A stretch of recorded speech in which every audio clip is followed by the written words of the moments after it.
¿Cómo están? Bienvenidas, bienvenidos al escenario del poder. Comienza Stock Disponible por Vía X.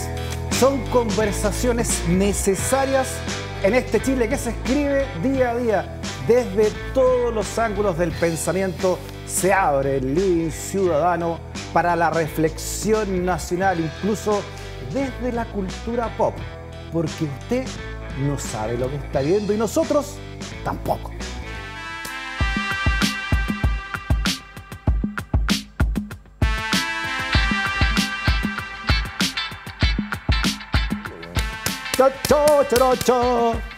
¿Cómo está? ¿Cómo estás, Don Stock? Rodrigo? Tanto tiempo que no me has invitado, entonces he venido ahora casi de sorpresa. Sí, apareció como el Chapulín Colorado, chanfle. Punta y codo, sí, señor. Sí. Salí del barril, del barrilito. El barrilito de sorpresas. ¿Te cortaste el pelo, Stock? Sí, ya maduré. Sí, bueno, madurar. Ya era hora ya de... Yo no tomo cerveza, por ejemplo, es mi signo de maduración. Ah, sí, No tomar cerveza, ¿para qué? Cerveza universitaria, una cosa que hincha, que uno ya no puede tomar esas cosas porque tiene que tomar después un uvasal, ese tipo de cosas. Todavía que... No creo. A propósito de cosas antiguas. A propósito de cosas antiguas. Oiga, ¿vio el éxito que está teniendo la serie de Chespirito Sin en querer el mundo queriendo. entero? Sin querer. Así Está se basada en un libro de Don Roberto Un libro Gómez. de Don Roberto, sí. ¿Qué me Roberto puede Gómez decir Bolaño. de esta serie y de este personaje? Está muy buena esta serie, le ha ido muy bien en HBO Max, un estreno de 8 capítulos, que está basado, como bien dices tú, en su libro y que cuenta su vida, su historia. Estamos hablando de un tipo, uno de los más geniales artistas mexicanos, conocido por la televisión, damas y caballeros, se me va a hablar así, damas y caballeros, un hombre que fue libretista. Mexicano todo el mundo. Sí, pues nos metió el mexicanismo mucho antes que Luis Miguel y que el Festival de Viña manejado por Mega. Antes de todo eso, antes de ese México apareció... Pero fue después de la muchacha italiana que vino a casarse, porque Sí. hay una tradición con México, Sí.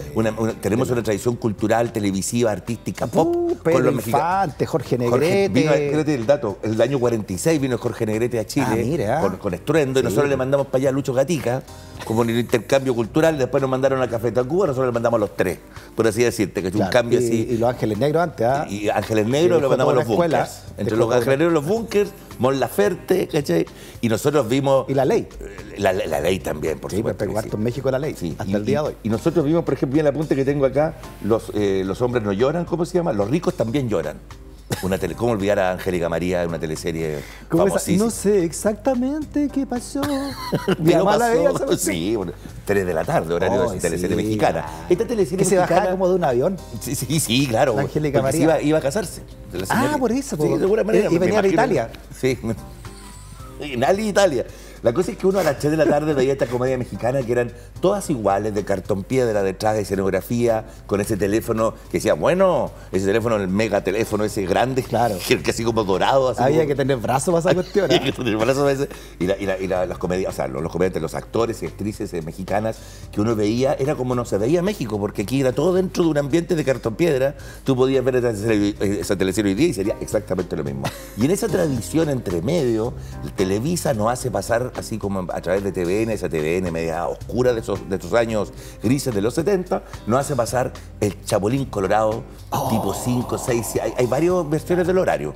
Hay gente que dice que lo veía después de tarde de cine. Bueno, lo pueden haber cambiado porque ahí se cambian horarios de repente en el programa. A veces solamente cambian los horarios. Y aparece este Chapulín Colorado con Roberto Gómez Bolaño y todo un elenco y que nos empieza a hacer, yo me acuerdo por las palabras, por el chanfle, por el sin querer queriendo, estos dichos que tenía este personaje, que era este héroe cobarde, pues este héroe que, Sí. o sea, que no es cobarde, sino que en el fondo él tiene un gran corazón, trata de defenderse, trata de enfrentar la adversidad, porque se enfrenta a los malos del oeste, el Cuajinais, el Tripaseca, que eran los malos que hacían entre Villagrán y Girafales y, ¿cómo se llama? Y Don Ramón, que era Ramón Valdés. Y nos enseñan todas estas palabras que yo me las recuerdo por mi papá. Porque mi papá, un hombre mayor, siempre los papás son mayores que uno, ¿se entiende? Y uno de alguna forma me empezaba a aprender las palabras. Sí, por supuesto. Oye, veamos lo que decía precisamente Roberto Gómez Bolaño de este personaje, ¿no? Este curioso héroe latinoamericano, ¿no? Que hasta la altura es el Chavo del Ocho. Esto lo dijo cuando vino a Chile, ¿eh? Y ahí hablaremos de la venida de don Roberto Gómez Bolaño y su elenco en el año 77 a Chile. Es una sátira a esos héroes, a esos pseudohéroes tipo Superman, Batman, que son habla inglesa, que son importados. Yo no digo que el Chapulín Colorado sea mexicano, es iberoamericano. a ser un héroe auténtico, un héroe, un ser humano, un héroe que tiene miedo, que es torpe, que es débil. Y sabiendo que es torpe, débil y que tiene miedo, se enfrenta al peligro. Ese es el auténtico héroe, a mi manera de ver. No el que no tiene miedo y que es todopoderoso. Toda la razón, don Roberto. Toda la razón. Y tiene mucho que ver con un héroe de verdad, po. Sí, un héroe de verdad. Y el escudo era un corazón. Un corazón que él lo descubre de Colorado, de Chapulín, porque lo primero que él tiene, según la serie que estamos viendo en HBO Max, te cuentan el origen del Chapulín, y él quiere este Chapulín que de alguna forma era verde al principio, que después le dijeron que no podía porque el croma de atrás era verde. Claro, entonces no ponía los efectos especiales. Los efectos especiales, así iban a grabar el piloto, entonces no podía ser ni azul ni verde el traje. Claro. Y ahí llegan al Colorado, al rojo, digamos. Se llamaba como el Chapulín justiciero. El Chapulín justiciero, sí. Porque como no era colorado, no podía ser colorado. No, la palabra colorado aparece después. Y él dice una cosa que está en la misma cita que tú planteas, que dice, lo que nos gusta a los mexicanos, salvarnos así como sea un poquito de ingenio. O sea, nos gusta a los mexicanos. Y lo hablaste como mexicano. Sí, lo dices como mexicano, damas y caballeros. Como diciendo nos salvamos así con un poquito de ingenio, porque el mexicano va a salvar, para sacar la barata, dice Rubén Bolaño. Son súper parecidos los chilenos los mexicanos. Sí, yo creo que hay. Yo creo que fue lo más parecido al chileno que yo he visto. Sí, hay una componente ahí. Y el Chapulín viene a Chile después, bueno, que triunfa en la televisión, la gente empieza a hablar. Yo me acuerdo de tener compañeros de curso en Concepción, porque tú sabes que Concepción es una ciudad rara, una ciudad extraña, 500 kilómetros al sur de Santiago, por si no lo sabía. He estado en Conce tocando con los Carreras incluso. Sí, los Carreras han sido recibidos el señor ahí. Por supuesto. ¿Qué dirá este señor? Los Carreras. Sí. Ahora, me acuerdo que habían papás que no dejaban que sus hijos vieran, mis compañeros, mis amigos, vieran el Chapulín porque deformaba el idioma. En serio. Sí, claro. No es raro Conce, es raro.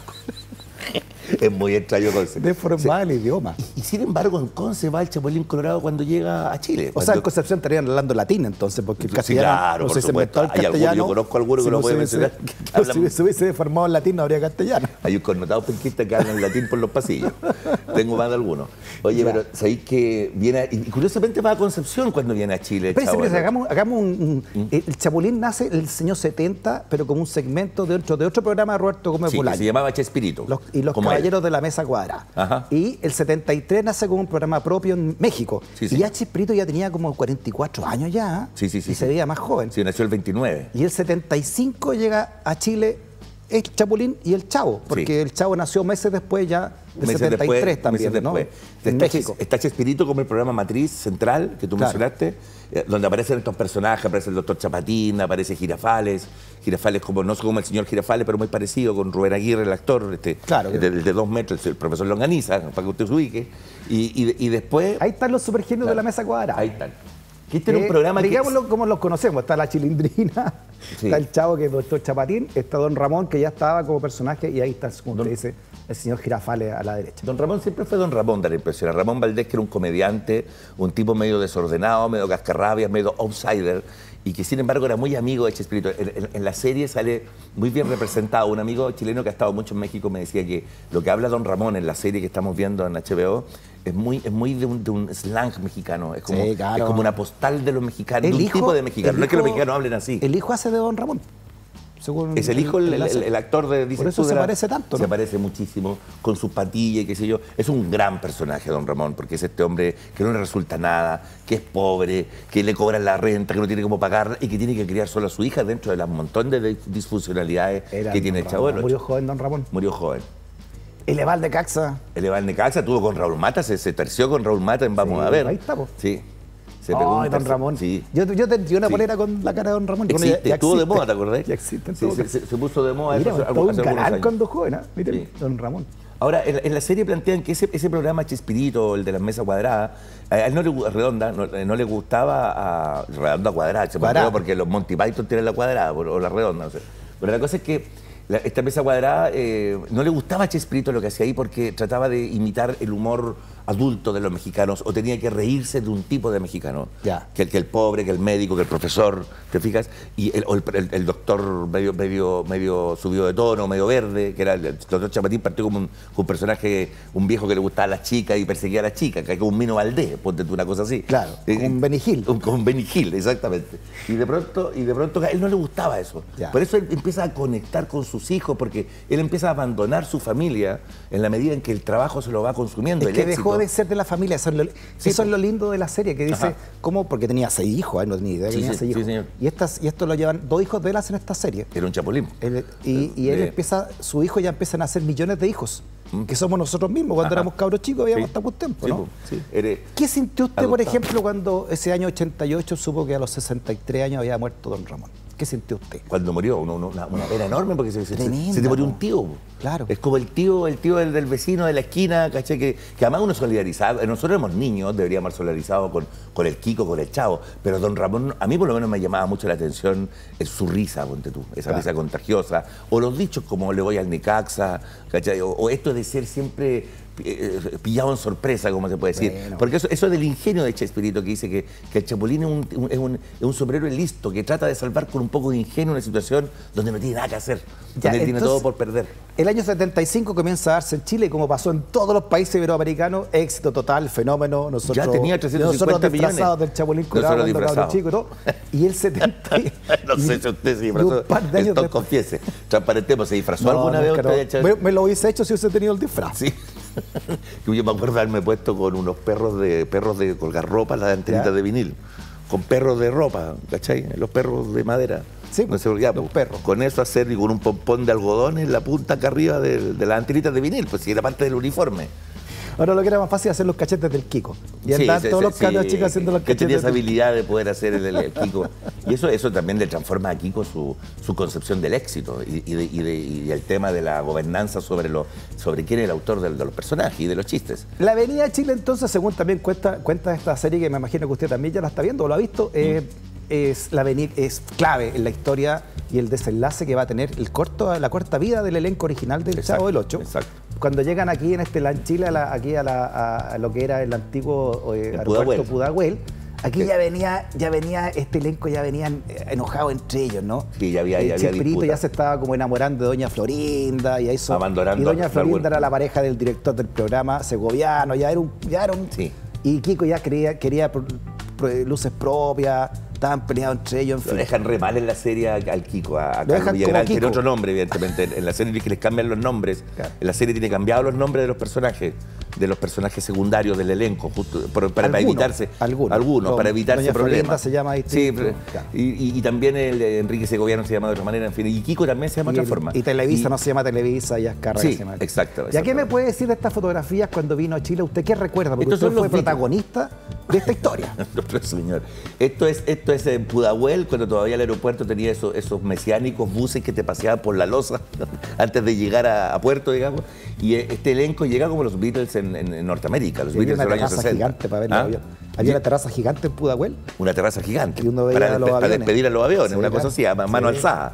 Mano alzada y pañuelo en ristro. Exacto. Ya vamos a volver a los pañuelos. La cosa es que llega este elenco, es recibido como los Beatles, con buses de acercamiento a los niños del tiempo. Ahora estamos en plena dictadura. Cualquier tipo de entretención que distrajera, digamos, de lo que estaba pasando en las catacumbas era bienvenido. Y ya el Chapulín, que era colorado, ya la veían raro ya. Oiga, no puede cambiar el Por eso le pusieron un poco de amarillo que era blanco y negro la cuestión. Sí, entre el amarillo y el rojo, cualquier cosa que parecido con la actualidad es mera coincidencia. La cosa es que llegan a Chile, vienen a actuar, los trae el Dingo Londango, un programa de TVN dirigido por Rabani, conducido por Enrique Maluenda, un programa que trataba de competir con Sábados Gigantes en ese tiempo.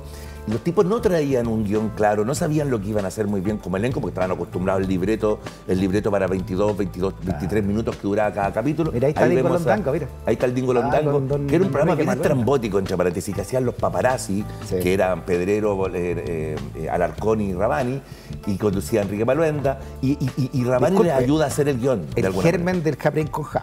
El germen del Chapulín con Ja. Dingo Londango. Al año siguiente, entre paréntesis, sí. Y en el Dingo Londango aparecen estos personajes y tenían varias fechas instaladas en Concepción, el 11 de octubre, el 12 de octubre del 77 en el Estadio Nacional y después en Viña del Mar. Detrás de todo esto estaba el empresario Antonio Martínez, que era el dueño del Everton de Viña del Mar y del Casino de Viña, entre otros rumores de su vida privada, no lo vamos a decir aquí porque no nos interesa. Y en este caso llega este elenco, hace su aparición en el programa, improvisa en una especie de guión, donde aparece el Chavo, aparece el Chapulín, bien así como a la mexicana, podríamos decir, bien improvisada la cosa, ¿cachai? Y Rabani, como era Rabani, y que era mañoso, y que era ordenado, y que era director de televisión, los pone bajo una cierta horma, bajo una cierta lógica de... Para poder entrevistarlo. Claro, para poder entrevistarlo y para poder hacer un cierto guión con ellos. Y así actúan en este programa, y después van a Concepción a hacer la primera actuación. Ya, nos quedan 10 minutos de programa y usted estuvo como cabro chico en el estadio de Concepción, que ahora se llama Esterroa, tengo entendido. Ahora se llama Esterroa. Ya, ¿y porque su papá trabajaba en el estadio? Mi papá trabajaba en la municipalidad, yo tengo que contarte historia, yo te la he contado antes. Pero a mí no. Aquí parece que también la conté. La cosa es que, pero hacerla corta, mi papá trabajaba, era empleado público de la municipalidad de Concepción, que era el dueño del estadio, finalmente la municipalidad, la que administraba hasta el día de hoy. Y tenía como comisión de servicio los fines de semana ser el administrador del estadio Collao. O sea, pitutado. Yo era pitutado por todos lados, porque yo era muy fanático de la Unión Española en Concepción, una cosa muy rara. Todavía me molestan por eso. Pero yo iba a ver el Deportes Concepción con mi papá y yo le pedía que me llevara a los camarines. Entonces yo le sacaba autógrafos a Carlos Caselli, a Alberto Quintano, a todo el equipo de la Unión y se los vendía o los negociaba con mis amigos. El Chino, el Harry, y les decía, aquí están los Colo-Colo, aquí están las de la U. Y en ese contexto viene Julio Iglesias en febrero del 77. Julio Iglesias, Julio Iglesias, el maestro, el más grande cantante del momento. Sí, y llena Collao, así. La claro, y yo andaba con mi mamá, haber tenido unos 7 años, y todas las mujeres andaban vestidas de blanco o con algún pañuelo blanco, ¿no? Y entre medio ahí en Collao, mi papá lo recibe, Julio Iglesias le dice, porque era como el anfitrión, mi papá era bueno para el tonteo, le dice, mire, y yo sentí unos gritos, así unos gritos destemplados. Y de repente me oré y era mi mamá la que gritaba, porque encima estaba parado al lado y era Julio Iglesias. Julio Iglesias vestido con mocasines, con la sonrisa de Julio Iglesias. Con la sonrisa de Julio Iglesias, vestido de blanco, con un chalequín. Y así cada solapa. Sí, claro, con solapa, sin el asiento, andaba sin el asiento de mimbre. ¿Cachai? Bueno, y después viene el Chavo del 8 en octubre, el Chavo y el Chapulín. Y mi papá, con mi hermano, yo tenía 9 años, y nos lleva al camarín a ver al Chapulín Colorado, que ya sabíamos que aquí estamos viendo imágenes del Estadio Nacional de Santiago, porque no teníamos la imagen de Concepción, porque nada era logrado. Pero la misma imagen, un proscenio al medio del estadio, en el círculo central, ahí está el proscenio donde actuaban. La cancha no se ocupaba en ese tiempo, ni Julio Iglesias tampoco, salvo la orquesta y él. Y está toda la cancha vacía, y entonces esto suena por los altoparlantes del estadio. Sí, igual que los Beatles de años antes. Los Beatles fue de años antes, pues 65, en el Shea Stadium de Estados Unidos. Es la misma lógica, un pequeño escenario al medio, la cancha vacía, y todo suena por los altoparlantes. En Collao en Concepción pasó exactamente lo mismo. Entramos al camarín 8, que era el camarín de la visita, que era el camarín mejor pintado, que el agua funcionaba, ¿cachai? No había gotera. Y era el camarín del Chavo del 8. El camarín del Chavo del 8. Y mi papá, que le gustaba el tonteo, le dice, ¿dónde está el chipitín, el chupitín? Empieza a molestar a los mexicanos. Ay, don Sergio, le dicen los mexicanos, si se llama Chapulín. Y mi papá lo sabía perfectamente, si él era fanático de la serie, igual que nosotros. Y entramos al camarín, y de repente veo, al fondo, es un camarín bien oscuro, adentro de todo, con poca luz, eso es lo que yo recuerdo. Y al fondo, María Antonieta de las Nieves. No le puedo creer. Sí, señor. Y ya estaba como en la paños menores. No le puedo creer. Sí, yo vi eso, lo vi. Vi en paños menores. Entonces mi papá me explica, me acuerdo. Menos mal que no había celulares. No, sí, esa foto hubiese costado más cara. Imagínate contándola acá. Entonces, pero mi papá me explica, se fue tan el impacto que me acuerdo lo que me dice. Mi papá me dice, lo que pasa, Rodrigo, es que los actores son así, se conocen, entonces se desnudan en los camarines, es muy normal por Claro, usted tenía 6 años, por ahí 7 años, 8 años de formación yo todavía, entonces completa inmuniverbe. Y resulta que me explica esto mi papá, yo entendí, y sigo caminando así en la oscuridad, cuando de repente en una ampolleta y veo al Chapulín de espalda, sin el gorro, o sea, con vestido de Chapulín, Roberto Gómez Bolaño en persona, sin la antenita. Sin las antenitas puestas, o sea, sin el gorro, la capucha, con la capucha para atrás. Y yo miro esto y el asombro fue gigantesco porque el hombre era rojo. O sea, fue por un trauma para usted esta cuestión. Trauma, era rojo, nunca lo había visto rojo, si era en blanco y negro. Sí, nunca jamás lo habíamos visto en colores. Y no cacháis que se llama Chapulín Colorado. Ahí entendí por qué. Ahí cachó por qué se llamaba Colorado. Sí, señor, usted cree que lo hizo por los comunistas. No, sí, fue por eso. Ahí me di cuenta de que este tipo, el Chapulín, nuestro héroe torpe, era rojo. ¿Y quién le dijo? Sal de aquí, cara verde. No me acerqué de lo que el corazón. El corazón era una cuestión de plástico, igual que los números de los jugadores de fútbol. ¿Sí? El 5, el 4, era como un plástico pegado sobre el género. Bien precario. Sí, pues. No es estampado como ahora. Ahí le tocó el corazón al Chapulín. Sí, yo me paré ahí, me paré al lado. Oigan, hay historia. No, sí. Y ahí no me acuerdo más qué pasó. O sea, no me acuerdo en el sentido, seguramente. Ahí se desvaneció usted. Es muy probable que me haya desmayado y que haya estado 3 días sin hablar, en silencio absoluto. Pero yo me acuerdo de lo del corazón, pero no me acuerdo, fíjate, para serte franco, del texto, de los diálogos. Mi papá tiene que haber sido, como era el anfitrión, tiene que haber molestado, porque mi papá era bueno, era como algo, tenía algo de Don Ramón también, mi papá, de alguna manera, en el sentido de la simpatía, de la capacidad que tenía para llegar a la gente. Entonces, eso hizo que yo me pudiera llegar a pararme ahí. No, mi hermano no sé si hizo eso. Mi hermano estaba ahí. ¿Su hermano era mayor o menor? Menor, más chiquitito. Más chico era muy todavía. chiquitito. Tenía como 6 años. El negro que le decíamos. Todavía le decimos el negro. Bueno, la cosa y le tocamos yo le tocó el corazón. Ay, qué bueno. Pero ahí ya entramos en la fantasía, porque ahí te puedo empezar a mentir y contarte la historia que yo quiera, da lo mismo. Nunca dejes que la verdad te arruine una buena historia. Qué buena frase. Máxima periodística. Máxima periodística. Nunca dejes que la verdad te arruine una buena historia para ellos. Me lo voy a aprender de memoria, pero a esta altura de mi vida voy a empezar a aplicarla. Pero ahí, entonces, ¿qué siguió después de todo esto? Después yo me desmayé y después vimos el show, que era, y me acuerdo, sí, que el show era bien precario.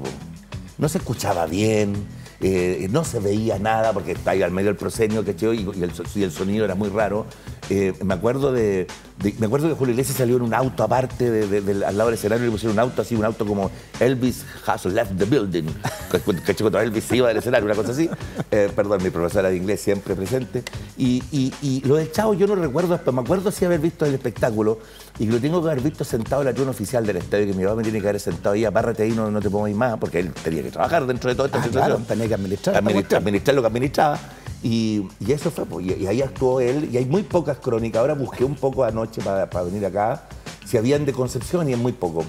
Hay un par de fotos, sí, de diarios locales. Estaba en el Hotel Araucano. Sí. El Hotel Araucano, que todavía existe, que era el hotel donde se recibían las estrellas que iban a Concepción. Hay un cagüín muy bueno cuando vino a Chile, que lo cuenta la serie. Sí. Y lo cuenta también el señor Girafales. La historia de amor. Sí. La historia de amor nació en el hotel donde se quedaron en Santiago. Que parece que era el Hotel Carrera. Sí, también me diga que el Carrera. Sí. Porque también llegaban las estrellas ahí para la carrera. Claro, era el único hotel grande que había. Sí. Pues, y ahí nació el idilio entre Chespirito, se materializó el idilio entre Chespirito y doña Florinda. Se materializó el idilio. Es un buen titular. Ese era el Hotel Carrera. Y ahí está la bataola, la llegada del Chapulín según la segunda y el fraude de Peste Casa. La segunda ya tenía titulares increíbles. Después se suicidó una hija, chuta madre. Y ahí está el Kiko. Oye, ¿viste que el Kiko actuó esta semana a raíz del éxito de la serie a los 81 años? 81 años el Kiko de Kiko. Sí, porque ha sido siempre la historia más polémica. Hay mucho material verdadero o falso, da lo mismo en YouTube, no sé. Hay mucho fake news al respecto, pero lo que sí está claro, y la serie también lo muestra y no lo deja muy bien a él, porque es un tipo que desde el principio le alegó a Gómez Bolaño, le alegaba el tema de la autoría, de los derechos sobre los personajes. Él buscaba que se le pagara, por ejemplo, ellos empiezan a grabar discos. El Chapulín Colorado, claro. Chanfle, hay un single, un disco se vendieron como pan caliente. Entonces, eso los componía finalmente también Gómez Bolaño. Y el Kiko, qué genio era Gómez Bolaño. Era bien, ¿cómo se llama? Renacentista en ese sentido, porque dibujaba, escribía, ilustraba. Su padre era ilustrador. Por ahí viene el tema del dibujo, de poder dibujar un chapulín de la forma en que con la antena y todo igual tenéis que saber dibujar o inventar o tener esa capacidad. Y Carlos Villagrán sale en Chile también hablando textual, diciendo todos los personajes son de Gómez Bolaño, él ha sido el mágico de esto, mi personaje también, lo dice al lado de él. Entonces, y después alega la autoría de... Mire, estas imágenes son nuevas y ahora este es el Kiko a los 80 y tantos años. Bastante raro. 82, 81. Mire, ¿qué podríamos decir de esto? A ver, tiene un circo, sacó un circo y ahora usa el uniforme del Kiko, porque antes no podía usarlo. Tuvo un tiempo que no lo podía usar. Andaba de blanco. Pero él siempre ha hecho circos. Tuvo mucho éxito en Venezuela, ponte tú. Cuando se retira del elenco original, que debe haber sido el 78, 79, más o menos. Después de Chile quedó el desbande. Ahí quedó el desbande, el 78 entonces, en la tarde. Se va del elenco original y ahí vienen los impedimentos legales respecto al uso del nombre o de la ropa o de los programas que empieza a hacer después. ¿Vieron en Chile algunos de los programas que hizo después? Porque era muy famoso el Kiko, si eso es que usted hay que decirlo. Pues, por eso no creo que... Pero todos le dijeron, sus compañeros de elenco le decían que es como el gallo de la banda de rock que se va porque quiere hacer una carrera solista cuando todavía es muy prematuro. Ahí hace todo el mundo botones, hace un montón de... se llama Kiko Botones, algo así se puso. El niño de papel se llamaba El niño después. de papel, El niño de papel. Después Kiko con K o con Q, no me acuerdo También cuál. estaba esa disquisición de cómo se escribía según los derechos. Pero en el fondo él ya había reconocido esto y tuvo muchos problemas. Él hace más circos, que parece que en México es como una forma de actuar en vivo, de transhumar o de moverse itinerantemente por distintos... ¿Itinerantemente existe esa palabra? Itinerantemente uno puede ser itinerantemente. Si usted quiere. Ya, sí, el lenguaje es mutable. Sí.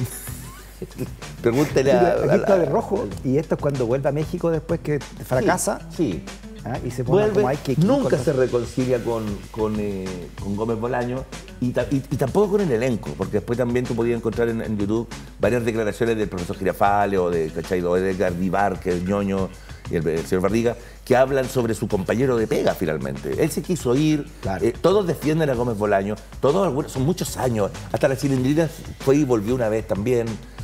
Y ocupó el nombre también. Sí, también está inscrito. Claro, pero se supone que Gómez Bolaño debe haber sido bastante, no tan jodido, digamos, con el tema. Pero con Carlos Villagrán había un encono. Además que estaba el rumor si Carlos Villagrán había estado con Florinda Mesa antes. También había ahí otro rumor, no sé. Ya se me salió en la revista Estreno. La revista Estreno, la tercera con el Toyo. Bueno, ahora no sé si Carlos Villagrán, no sé qué opina usted, Freddy Stock. Ya. Dígame, por favor. ¿Por qué a los 81 años está haciendo de Kiko? Es algo bastante raro y difícil de ver. Las escenas que acabamos de ver. No guardó mucho para los últimos años. Para los últimos, no. Y además yo creo es muy que difícil. Se lo comió lo que le pasa a muchas... Se lo comió el ego también, me imagino, ¿no? Sí, claro. Y el ego es mala soberbia, sobre todo cuando hay estos equipos. Pasan las bandas de música también. Te decía que no todo el mundo son Ozzy. No todo el mundo es Ozzy Osbourne.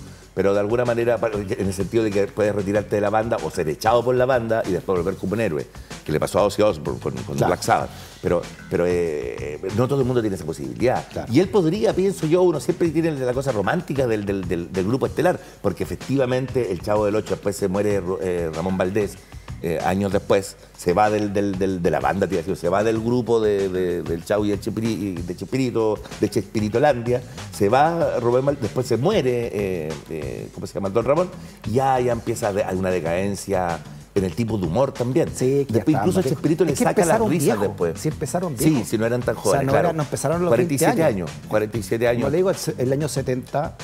73. Nació el 29, saquemos la cuenta. Imagínese, tenía 41, 42 años ya. 47. Cuando vino a Chile. Muy bien. Cuando vino a Chile tenía 47. Imagínese. Sí, y no se ve tan la edad que uno le gustaría tener. Pero... La verdad que alguna vez uno tuvo. Alguna vez tuvimos 47 años. Ahora, otra cosa es que nos veamos de 47 años, pero no creo que sea tan patudo tampoco. Pero es interesante lo de el proceso creativo, el éxito, la decadencia, y la serie de 8 capítulos muestra un poco ese proceso. No, buen homenaje a esta serie que también nos integró como latinoamericano, como hispanoamericano, y que nos hizo tener un sentido común de ver las cosas también, con muchos chistes que hoy son muy políticamente incorrectos, mucha violencia. Intrafamiliar, dice usted. Claro, de género, violencia de género, violencia con los niños, en fin, ¿no? Pero ahora, margen de eso, ahora llega a Netflix. Lo que deja es interesante. Llega a Netflix la serie original, El Chapulín y el Chavo.